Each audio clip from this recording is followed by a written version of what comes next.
আসসালামু আলাইকুম ওয়া রাহমাতুল্লাহি ওয়া বারাকাতুহু। ঈদ মোবারক। আজকে কথা বললাম চার ব্যক্তির জন্য দুনিয়াতে থাকা হারাম হয়ে যায়। দুই ব্যক্তির জন্য একটু ছাড় থাকে, আর দুই ব্যক্তির জন্য কোনো ছাড় নাই। আমি আবার চার ব্যক্তির জন্য দুনিয়াতে থাকা হারাম, এমন চারটা পাপ আছে, তবে তা কাফেরের জন্য দুনিয়াতে থাকা হারাম আল্লাহ পাক কোথাও বলে নাই। ইহুদিদের জন্য দুনিয়াতে থাকা হারাম কোথাও বলে নাই। চার ব্যক্তি কারা? যারা আল্লাহ পাকের কোনো বিধি বিধান অস্বীকার করবে, যে আমি মানে মুসলমান ঘরে জন্ম নিয়া যারা যে সকল মুনাফিক বলবে আমি এটা অস্বীকার করি, এটা মানি না, আল্লাহর এই বিধান মানি, এটা ভুল, এটা জুলুম, সে কাফের, সে সিধা জাহান বিনা হিসাবে জাহান্নামী। তার দুনিয়াতে থাকা হারাম। পৃথিবীতে এমন কোনো আইন নাই, মানুষের বানানো এমন কোনো আইন নেই তাকে বাঁচিয়ে রাখতে পারে। আল্লাহর বিধান আল্লাহর, তার দুনিয়াতে থাকা হারাম। আরেক ব্যক্তি হলো তার কার জন্য? যে পুরুষ, যে নারী এবং পুরুষ বিবাহের পরে জেনা করে তাদের জন্য, উভয়ের জন্য দুনিয়াতে থাকা হারাম।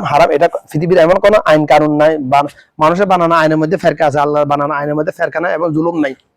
মানুষের বানানো আইনের মধ্যে ফেরকা আছে, জুলুম আছে। আল্লাহ বানানো আইনের মধ্যে ফেরকা নাই, জুলুম নাই, সম্পূর্ণ হক, 100% হক। এটা বিশ্বাস, যদি যার এটার উপর বিশ্বাস নাই তার ঈমান থাকবে না। তো দুই ব্যক্তি যে বিবাহের পরে জেনা করে, যে নারী পুরুষ, তাদের দুনিয়াতে থাকা হারাম। বিধান আল্লাহর। আজকে এই বিধান কেন আল্লাহ দিয়েছেন? এটার পিছনে অবশ্যই কারণ আছে। কারণ বিবাহ বহির্ভূত ফিজিক্যাল রিলেশনের কারণে মরণব্যাধি, ভাইরাস, এইডস উৎপন্ন হয়, অন্য কোনো উৎপন্ন এইডস আল্লাহর গজব। এই জন্য কিয়ামতের আগ পর্যন্ত এটা চিকিৎসা আবিষ্কার করতে পারবে না কোনো মানুষ, কোনো আদম, কোনো সায়েন্টিস্ট, কোনো ডাক্তার এটা আবিষ্কার করতে পারবে না। এটা আমার রিসার্চ অনেক বছরের। পারবে না। অনেক বছর বলতে 25 বছরের রিসার্চ এটা আমার, 1 বছর 2 বছর না। কিয়ামত পর্যন্ত। করোনা ছিল আল্লাহর গজব, আল্লাহর, কিন্তু করোনা ভ্যাকসিন আবিষ্কার করতে পেরেছে আল্লাহ পাক, জ্ঞান দিয়েছে এই জন্য।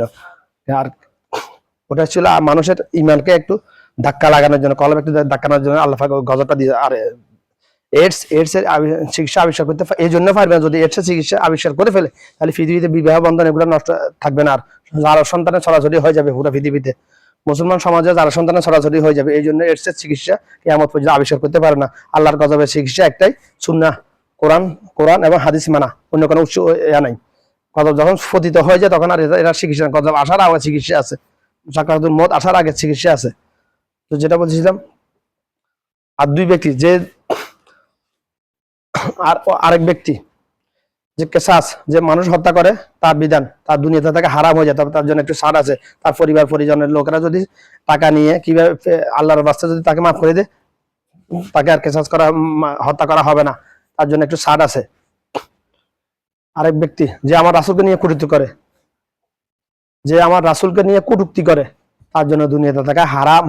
পৃথিবীর কোনো আইন তাকে বাঁচানোর অধিকার নাই, ক্ষমতা নাই, কিন্তু আইনের মধ্যে, মানুষের বানানো আইনের মধ্যে ফেরকা আছে। যেন যারা সন্তানগুলো, যে আমার রাসূলকে নিয়ে কটূক্তি করে, যে আমার রাসূলের একটা সুন্নাহ ওয়াজিব নিয়ে ব্যঙ্গ করে, সে নাস্তিক, সে কাফের। এটা সহিহ হাদিস দ্বারা প্রমাণিত, মানলেও সত্য, না মানলেও সত্য। তার জন্য দুনিয়াতে থাকা হারাম।